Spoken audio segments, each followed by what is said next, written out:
Can your group rock hard enough to play the most metal RPG ever created? Well, then stay tuned as we talk about Gods of Metal RagnaROCK.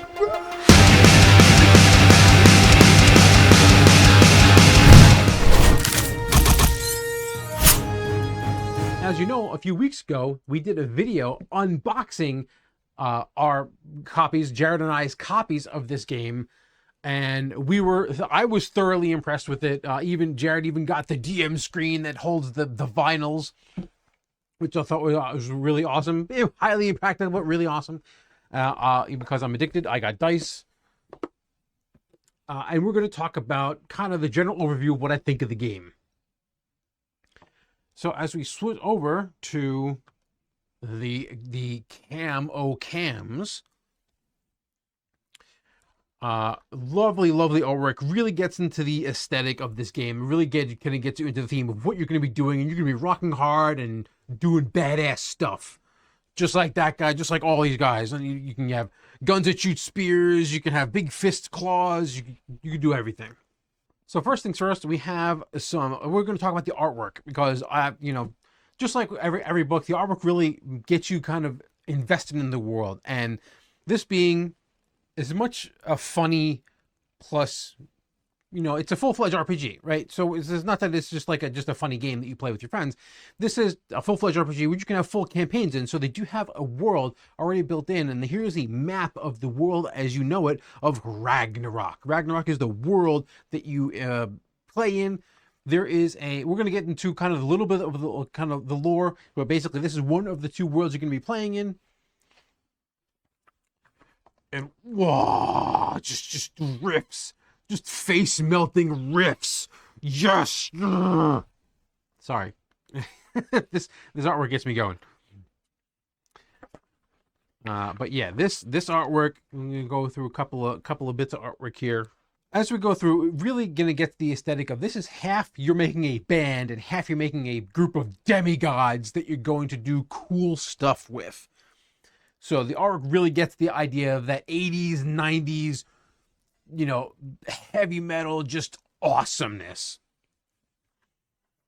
Even to some of the bad guys, which just going out, just walling out. You got a lot of these dual page or full page or double page artwork. Really gets you into the aesthetic of the game. Beautiful artwork, a lot of different styles of artwork so far we've seen through this.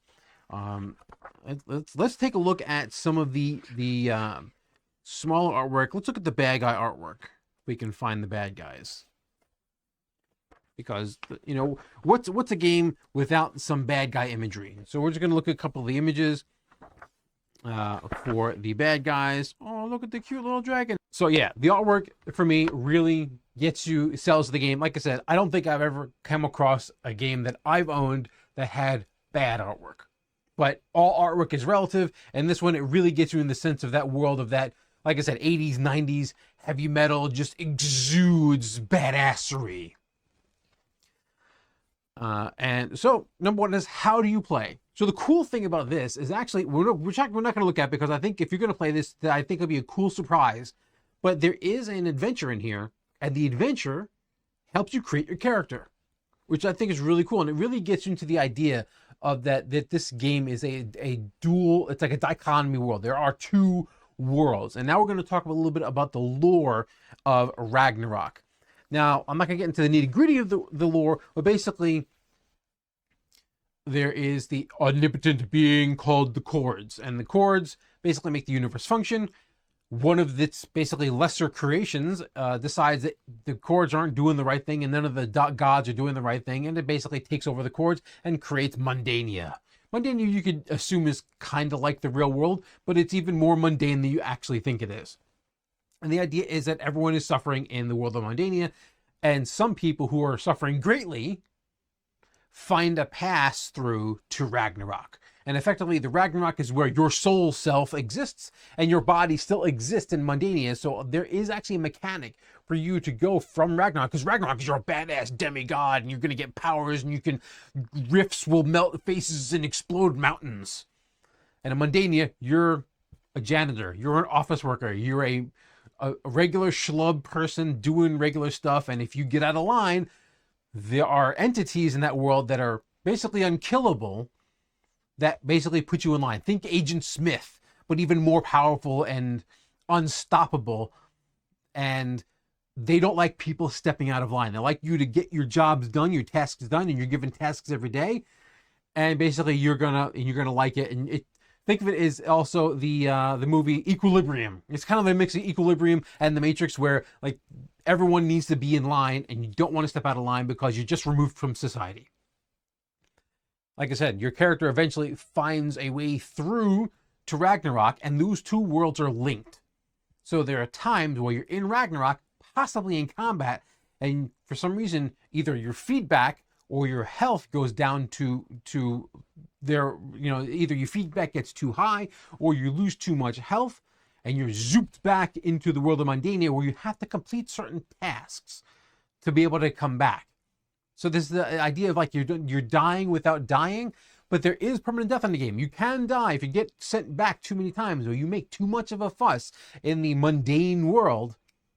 Then the mundane people are going to come out and take you out. And remember, if your mundaneo body dies, your soul goes away. They are linked to the point where if your body in the quote unquote real world ceases to exist, and even make mention of some of the avatars, which are basically what your RagnaROCK body is called, some of the avatars sending themselves back to hunt down other avatars, which I thought was a really cool concept. So what is one of the ways you get sent back and forth? So making your Mundania character and the reasons why they suffer is important for reasons why you need to come out to the world of Ragnarok. And like I said, these two worlds are linked, and sometimes you do get sent back. Like I said, one of the ways was you get too much feedback. What the hell is feedback? Anytime you roll a die in the game, and by the way, the die use D4s. These are the Kickstarter exclusive dice. If I can get a closer up picture of these. These are the Kickstarter dice. I don't know if these are going to be available at some place, but they're super metal and they're super heavy, and you can bludgeon people with them. I don't suggest it. We don't condone violence in NVNG, but yeah, they're metal as hell. And they're huge, and yeah. So, yeah, dice. Anytime you roll any skill in the game, you create a performance pool. Now, how do you do that? Well, you look at your skill. Now, let's pick one of the skills in the game. Let's see if I can find it quickly. And quickly is one of the things I'm pretty much not known for. One eternity later. There we go. Let's take a look at this. So these are some of the skills in the game. There are more, but we're just going to take a look at this. Actually, we'll go back a page. Yeah, these more skills. These are a variety of skills in the game. And what you do is, if you're obviously, a lot of these are renamed. We can figure out like magickas, like knowing about magic stuff. Legend smithing is about knowing about and forging legends. Empathy, feeling, you feel out the emotions of other people. You're basically Deanna Troi from Next Generation, the Star Trek Next Generation. Knowledge about religion, forging, making stuff with your hands, all this stuff. You're gonna have a variety of skills when you make your character. And okay, the metal maestro or the GM is going to ask you, hey, you want to make a brawn check? You want to force open that door? Make a brawn check. Okay, well, say your brawn is a 3. You grab 3d4 and you roll them. That's how you make a performance pool. Whatever skill you are, and you pull that many dice, and maybe there are other things. Maybe you're going to pull from another source that you get extra dice from a consumable pool because you really want to succeed. But right now you're only going to get 3 because let's assume the pool is empty, and we're going to get to what the pool means in a second. But you're going to roll these dice. There we go. We got a 1, a 3, and a 4. Perfect. So we roll the dice. We roll the 3. We roll the 3 dice because our bronze skill is a 3. Like I said, we haven't even talked about classes yet, but we'll get there. We rolled a 1, a 3, and a 4. Well, rolling a 4 creates a tribute. And what the hell is a tribute? Tribute is basically a success. And they were considered tributes. For the most part, if you're doing anything outside of combat, all you need, for the most part, is a single tribute. And you succeed at what you're trying to do. I'm trying to schmooze that character with my streets skill, or I was trying to, like herald our legend through legend lore, legend smithing. or what have you, whatever you're trying to do. Generally out of combat, you generally only need 1 tribute and you succeed. Great. Anything that's less than 4 is not considered a success, and 1s are really bad. They generate feedback. Now, feedback, if you generate too much, and every character has a feedback threshold, and as you generate more feedback, once you meet or exceed your feedback threshold, you get sent back, zoop, right back to the mundania world, and then your body was on autopilot at the time, and then you re-inhabited your body, and there's a whole thing you got to do. We're not going to talk about it, but there's a whole other effectively mini game that you play with the GM. When you're trying to, on your turn, you get a turn to do something in the mundane world, and you have to complete a certain number of tasks, and then you can try to come back to your avatar body. You can generate, let's say you generate more than 1 4. Let's say, so 4, okay, I was trying to like legendsmith in the town to kind of boost our legend, and I get 1 4. Great. Let's say I rolled 2 4s and I rolled a 2 or whatever, just the extra die doesn't matter. Well, say I only needed 1 success, so I need 1 tribute to succeed. Okay, great. What do I do with the other success? Now, there's a couple of things that you could do. 1, before you roll, you can choose to ask the Metal Maestro, hey, is there anything that I can do with more successes before I even roll? And the Metal Maestro says, oh, well, if you get 3 successes, something really bad is going to happen, and well, you'll get this other benefit, and they'll describe the benefit to you. Like, okay, well, I'll try to get that a 3rd success. But even though you don't, maybe you only got 2 successes, right? So this Metal Maestro says, look, if you get 3 successes, something really awesome is going to happen, but you only got 2. Okay, so what happens is, you spend the 1 to do what you were trying to do. So you mightily legend smith to your legend, and the town now knows your name and maybe gives you a couple of bonuses or whatever. Now you have this extra 4 floating around. What am I going to do with that? I don't want to waste it. So there's a thing called the altar, and it goes into the altar. The altar is where all the extra dedications go. So a dedication will be, okay, well, I have an extra 4, which is a success. I'm going to throw it into the altar, and that altar gains a dedication. Now that is a communal pool of dice that in the beginning of the game, it starts with some dice in it. So anytime that you're rolling a check, a person can ask to basically take some of the dice out of that pool and roll them as extra dice on their check. So say they're trying to brawn their way through the door because maybe the big heavy hitters, he's down or he's unconscious over that, and you're the only one who can force open the door, but you only have a brawn of 1. Well, you're not really going to have too much success. Maybe you pull some dice out of the pool and use the camaraderie of your team to embolden your strength, and you force open the door. Now you can roll more dice. So that's what that pool is for. So you want more successes to make your action better. In some cases, getting more successes like we talked about before, you can embolden your action with more successes. Other times, you don't need those successes. You're just trying to do what you were doing. You got your 1 4, you got your 1 tribute, and now you have all these extra 4s that you want to do something with. You can put them in the pool. Now everyone can use them. Obviously, it's a consumable pool now. So, maybe you put 2 or 3 in the pool, and that pool will grow and shrink as it's used during the game. Now remember, rolling 1s is also bad. Like I said, rolling 1s will add to your feedback threshold, feedback to your character. Getting too much will send you back to the mundane world. But also, which I think is a cool mechanic, as rolling 4s and putting them into the altar is beneficial to the players, rolling 1s generates feedback to your character, but it also means that the bad guys can empower some of their feedback moves. So it'll consume some of your feedback, but then they'll get to do something extra special. And since they're monsters, they're generally not going to be good for you. It's going to be good for the Metal Maestro and all of their denizens of RagnaROCK. So that's generally how you roll anything in the game. You basically figure out what your skill is. You pull that many dice. You decide how many dice you're going to pull, if any, from the altar of dedications. Then you maybe check with your Metal Maestro or your GM to see, hey, is there any benefit for me rolling a lot of successes here? Maybe there isn't, maybe there is. You decide how many dice you're going to pull, you roll, and then you figure out what happens. Generally in combat, rolling multiple successes adds damage. So there's a clear indication of rolling more successes, more tributes, more 4s really has a direct input of how much damage you deal. the first thing that we're going to talk about is how to, like, what kind of races are in this game. We played a lot of different role-playing games. What kind of races can I be? You have to think that the world of Ragnarok is a world of excesses in every possible way, since the mundane world is all about everyone being gray and equal, and no one's too good, no one's too bad, no one's too loud, no one's too quiet. Everything is follow the line.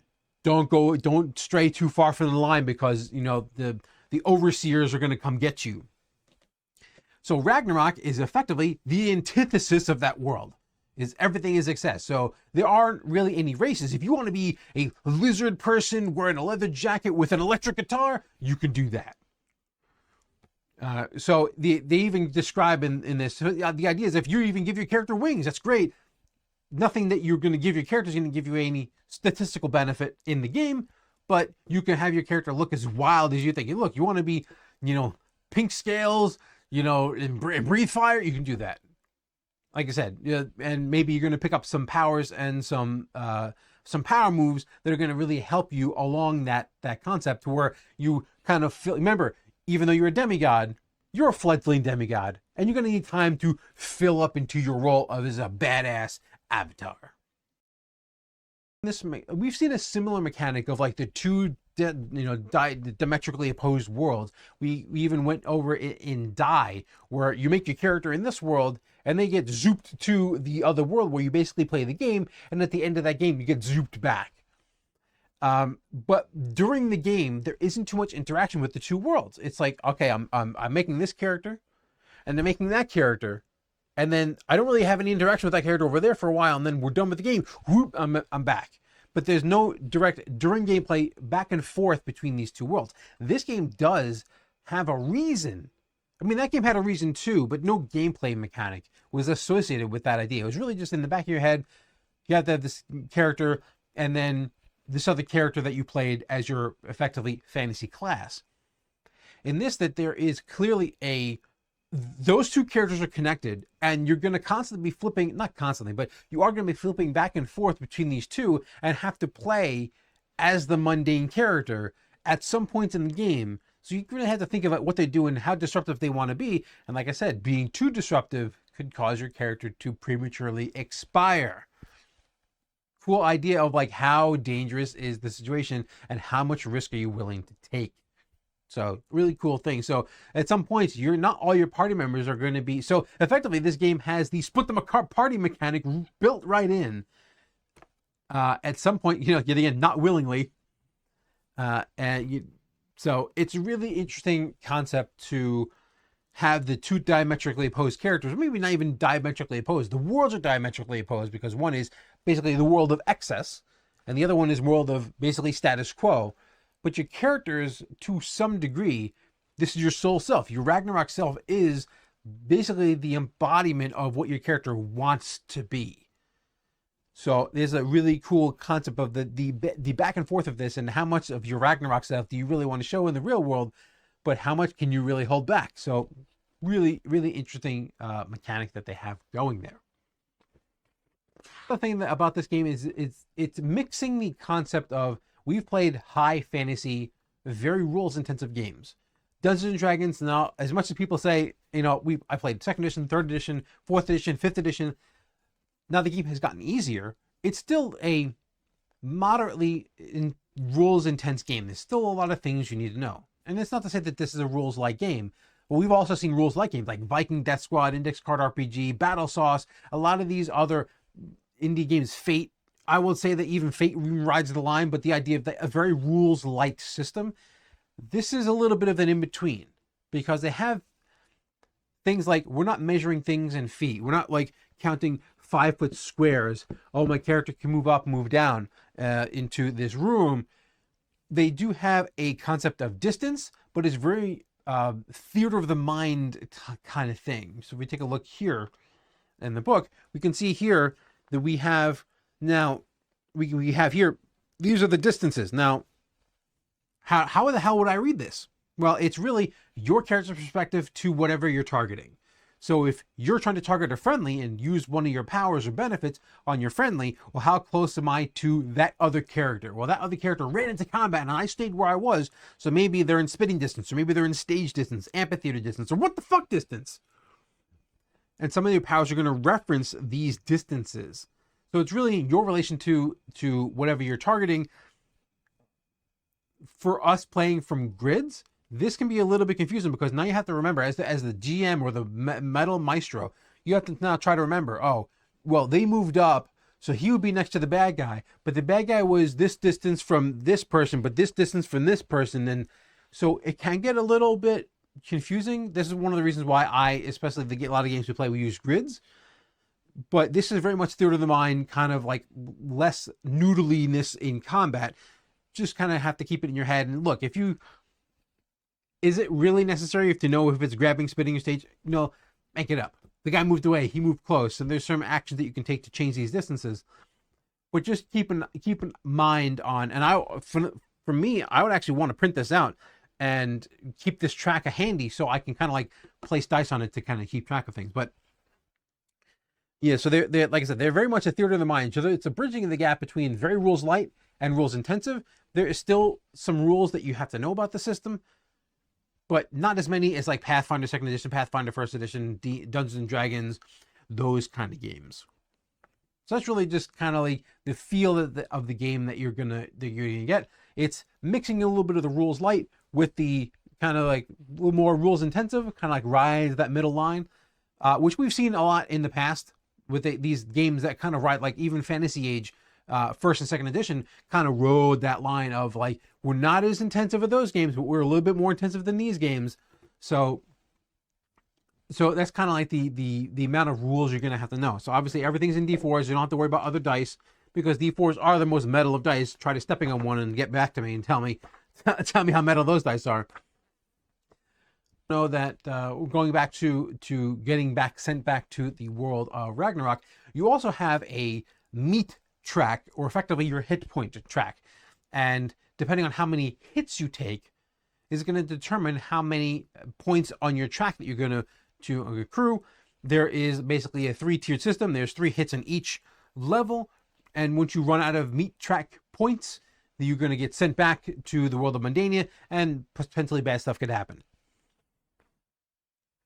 Getting sent back via feedback is less aggressive than getting sent back because you lost all of your meat track points. The idea is that your character may accrue a permanent scar from your soul stuff coming back to your body because they took too much damage. And instead of just getting sent back because they had too much feedback, and effectively the connection between the two worlds kind of got a bunch of interference in it. And there's rules on dying, and dying is bad, as we all know, because we like our characters. And the interesting thing about how monsters activate. I know we're going kind of fast. I want to get through this, and I want you to sit here. I don't want you to have to sit here through 45 minutes of me droning on about this game.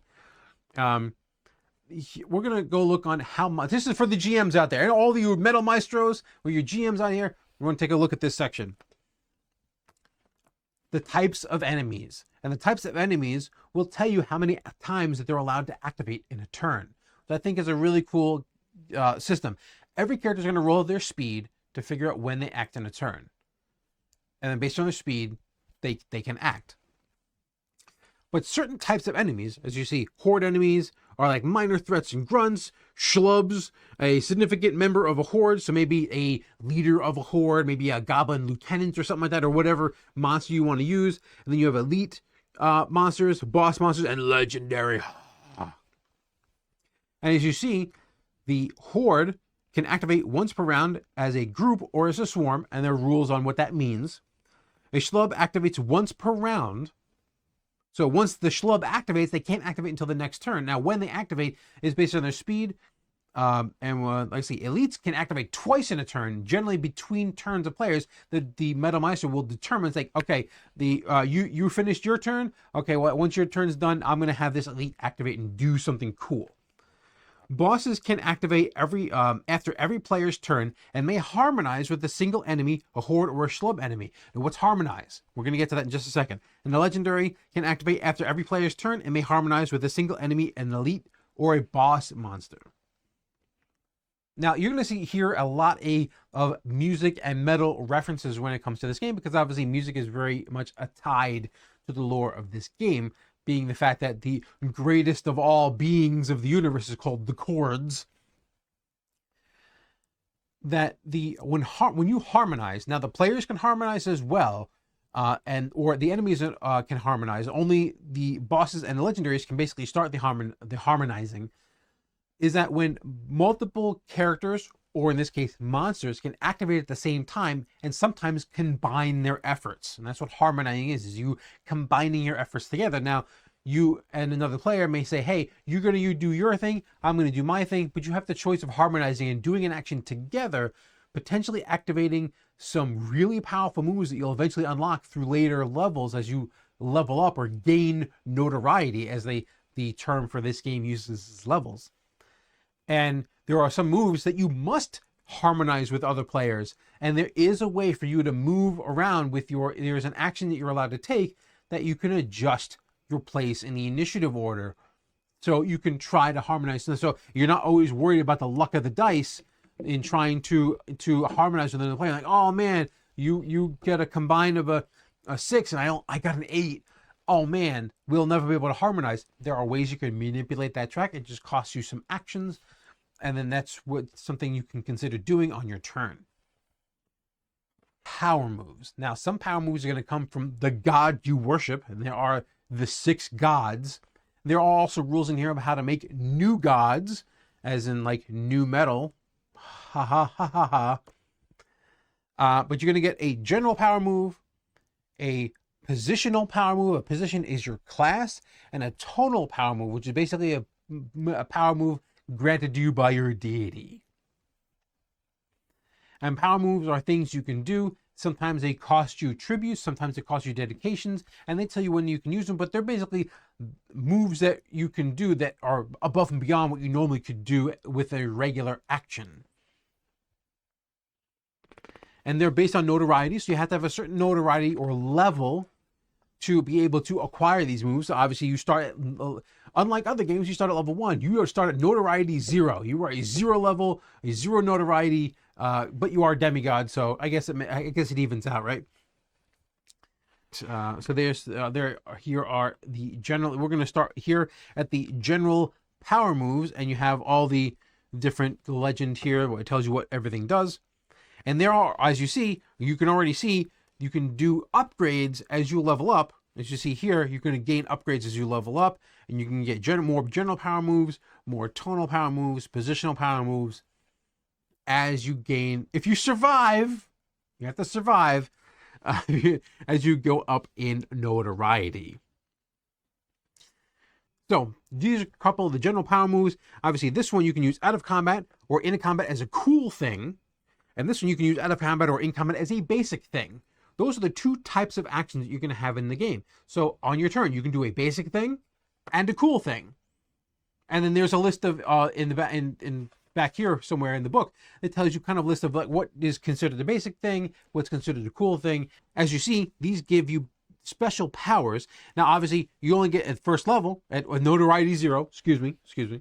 At notoriety 0, you only get 3. You get 3 moves, but you only get 1 general move. So that you have to look through here and see which general moves you like, and then pick that. Obviously notoriety 2. As they go up in notoriety, you have to be that notoriety to be able to take them. Then you have Amp Lord. Amp Lord is one of the positions or classes, and each class here, you have the Blackguard, you have the Brutalizer, the Chord Master, and I believe the Chord Master is the only one that has. The whole game is based on heavy metal music and music references, but the Chord Master, I believe, is the only one that is required to play some sort of instrument to gain their powers. Everyone else, you can run around with a heavy metal axe guitar or axe bass, but you don't have to. But the Chord Master, I believe, is the only one that requires some sort of instrument to do. You have the Howler, which uses their voice, and then you have the Shredder. Yeah, Shredder. And then here we go. These are the gods of the game. You have all the different, they're going to be really weirdly named, and I'm going to get them all wrong, so I'm not going to say them. But, yeah, that one. Fenrir. I know how to say that one. Fenrir. Yeah. Yeah, I'm not going to say that one either. Killamity. Yeah, Killamity. I know I can say that one. But these are the ones that you get for worshiping the different gods in the game, and they will give you access to certain power moves. So everyone technically, well, I guess you don't have to, but everyone should be worshiping one of the 6 gods, or if none of them really tickle your fancy, you can go in and work with the Metal Maestro and make a new god and basically cobble together what powers that they have, or maybe you make new power moves for your game, which I think would be an interesting concept. That's if your group is up to that. And just to give you a for instance of what the Metal Maestro looks like, yeah, rolling them bones. And we get to, as I mentioned before, there are power moves specific to multiple band members working together to effectively do a special move. These are called anthems, and there are a bunch of anthems in the game, and you have to be a little bit higher level to get anthems, but and you also get access to anthems from your gods. And there's also a bunch of generic options, and they all require you to dedicate sometimes a bunch of dedications to the pool to be able to pull these off. So sometimes you want to save those dedications in the altar so you can effectively use one of these really powerful moves where you basically all combine your forces together and do badass stuff.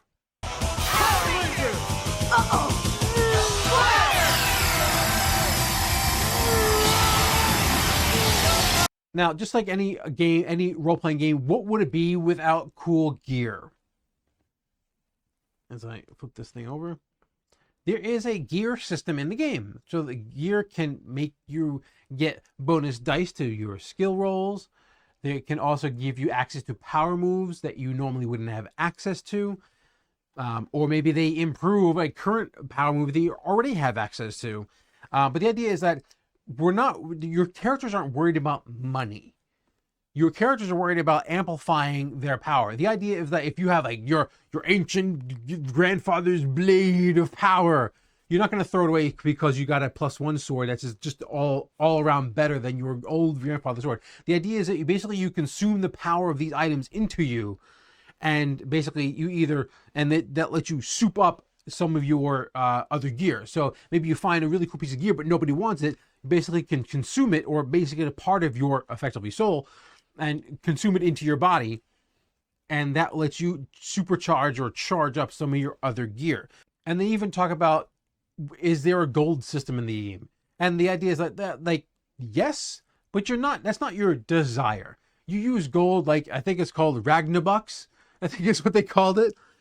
And look, if your band decides to go into the bar and drink for a session, you would use RagnaROCK, right? But you wouldn't use notoriety. You wouldn't use amplification. You wouldn't use all these basically all this gear, resonance that you're pouring into yourself for mundane purposes. Now you may use it to purchase certain things, but in general, you're not buying mundane stuff. You're not going and selling the +1 swords so you can buy a potion of healing.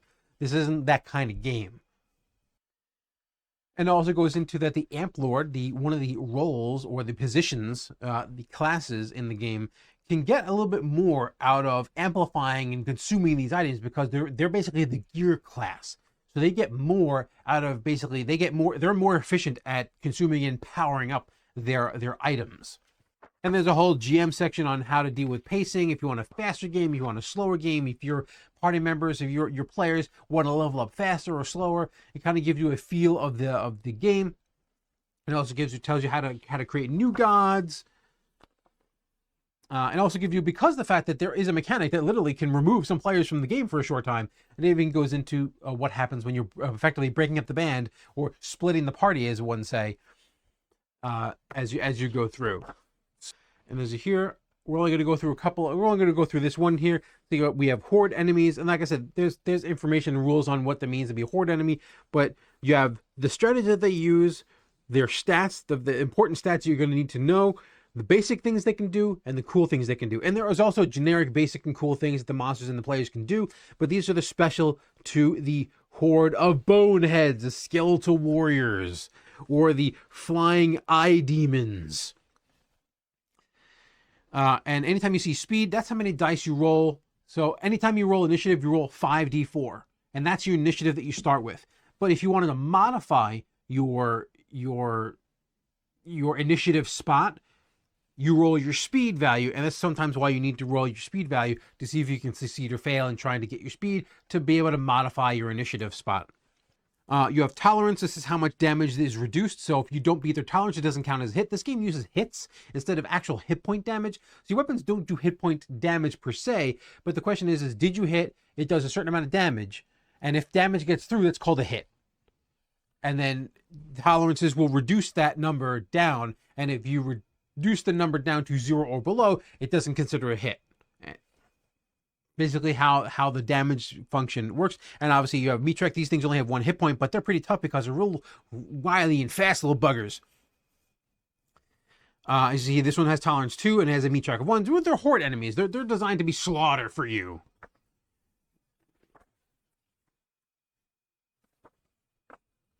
And then sometimes you have solo enemies. You have schlubs, goblinoid, pipsqueak. They have tolerance of 0. They only have 1 hit. But they have speed of 5, so they're pretty fast. And they have, all those little, the stats of them.